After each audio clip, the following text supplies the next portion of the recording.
Welcome to Hollywood as I live and work.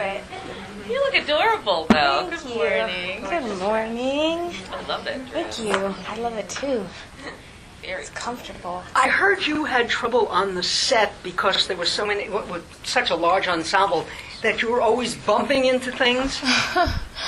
Yes, I was. I had a couple clumsy situations on this set in particular. Maybe I was just exhausted, but our first day of shooting, our first scene was the one where Lucida tries on her wedding dresses, and she comes out in this big wedding dress with a huge fluffy skirt, and I took 2 steps and fell flat on my face, and that was sort of breaking the ice for the rest of the shoot.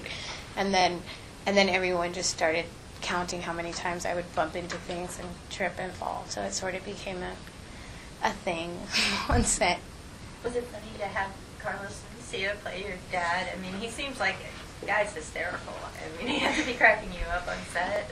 Yes, I mean, we had a lot of laughs. Him and Angela Johnson, who is an incredibly hilarious comedian, made sport of,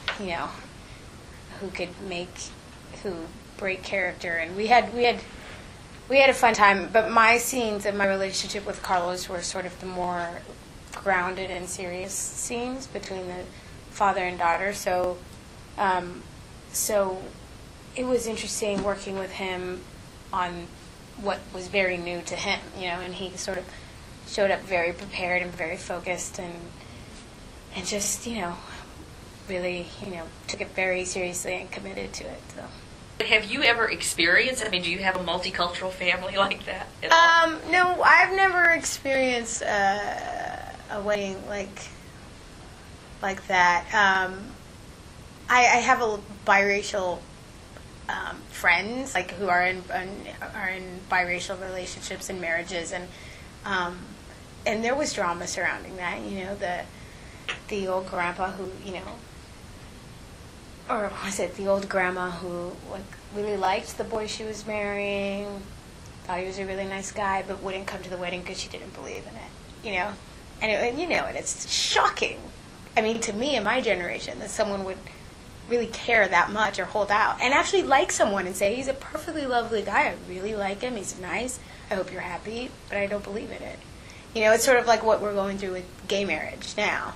Just people who are not outwardly racist, but have really kind of internal issues with it. And I think people deal with it all the time. And something that's interesting is, people may think of themselves as a completely open-minded, welcoming person, and then when it's a part of your life, then all of those things sort of come up, because Carlos isn't a bad guy. He probably doesn't think, doesn't go around thinking, about ways to insult, black people in my families. But when it's my daughter, then it becomes incredibly personal, and vice versa, What has changed in your life over the last few years?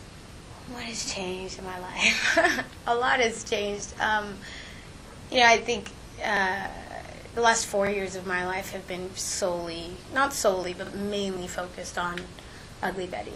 Being a title character on a network television show is a grind of a schedule, and I'm so lucky that I love my job and I love this character and this story, because it's hard work when you love it. I can't imagine what it feels like if you don't love it. See, I go back. I remember when we first met you for Real Women Have Curves, Yeah. and the enthusiasm that came through, and I think perhaps it was because it was the first time you were doing press interviews as well, that Yeah. it was not as much of a grind. But I wonder about keeping up that level, and also about choosing to do, I hate to use the word smaller, but more modestly budgeted films like that. I'm thinking of, for instance, the film you had at Sundance. The Dryland. The Dryland. Independent films, yeah. Yeah, exactly. Because it seems as though with all of the spotlight focused on you, thanks to the success of Ugly Betty, you could say, okay, here I am, let's get those big paychecks in here. Well, it's a mix of a lot of elements, but I think that, like I said before, not that it's back-breaking work, but, it's your time, it's your life, it's your passion, and to me, there's no point in doing something if you can't really be invested in it. I never really pictured myself being on television. I couldn't imagine a role coming along that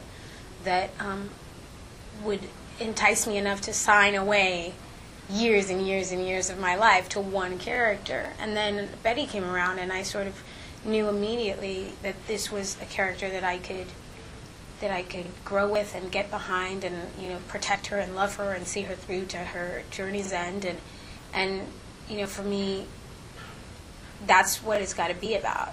It has to be about believing in what you're doing. And like The Dryland was a film that I was an executive producer on, and I didn't intend to act in it, but as I got more ingrained in the project, just fell in love with what it was and what it was doing, and the audience that it was speaking to, the families of soldiers and the soldiers themselves, and couldn't help but just be completely engrossed in it. And I feel like for me that's a reason to do it, and while this movie isn't, it's a lighter, kind of more pure entertainment fun thing, it's still very different, and it's still speaking to like my generation of women, and also an older generation who because to me this movie, the obvious clash is the culture clash, but I think the deeper clash is the generational one, and the gap that is between the parents who teach their kids to be colorblind but aren't themselves, and then the generation that truly is, and it just seems like a really appropriate film for